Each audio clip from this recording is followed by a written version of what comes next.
గురించి మాట్లాడుతున్నారు. ఏమే ఇది అన్నావా? అయ్యగారికి 1,00,000 సోపు కావాలట. రే నువ్వు స్నానం చేయడం మానేసినా నాకు నష్టం ఏం లేదు.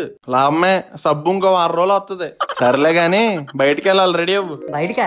ఎక్కడికి నాన్నగారు? అవన్నీ నీకెందుకు, ముందెళ్ళి స్నానం చేసి రెడీ అవ్వు. అలాగే నాన్నగారు, 5 నిమిషాల్లో వచ్చేస్తా. A few moments later. బాబాయ్ బుర్ర బద్దలైపోతుంది, అర్జెంట్ గా దమ్ము కొట్టాలి. ఈ మహేష్ గడి ఫోన్ చేద్దాం, ఏం చేస్తున్నాడు? అరే మహేష్, అయిపోయిందా నీ పులిహార కలపడం? అరే మామ, ఈ రోజు మా ఇంట్లో పులిహోర నీకెలా తెలుసురా? ఇందాక నీ ఫోన్ ఎంగేజ్ వచ్చినప్పుడు తెలిసిందిలే. మామ అది కాదురా మామ. నువ్వు ఇంకేం మాట్లాడుకు. ఎంపీసీ చదువుకుంటావు నువ్వు, బయాలజీ గురించి ఎక్స్ప్లెయిన్ చేస్తున్నప్పుడే అర్థమైందిరా నాకు ఆ కుసుమానికి ఎలికేస్తున్నావని.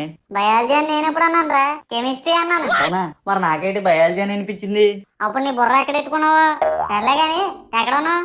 ఏం చెప్పమంటావురా బాబు, మా నాన్న బయటికి తీసుకెళ్తా అంటే ఏ బట్టల షాప్కో అనుకున్నాను. ఈ బొక్కలో మిల్లుకి తీసుకొచ్చాడు. మిల్లిగా ఇప్పుడు ఎందుకురా? వాళ్ళ మేనేజర్ ఎవడో రిటైర్ అయిపోతున్నాడట.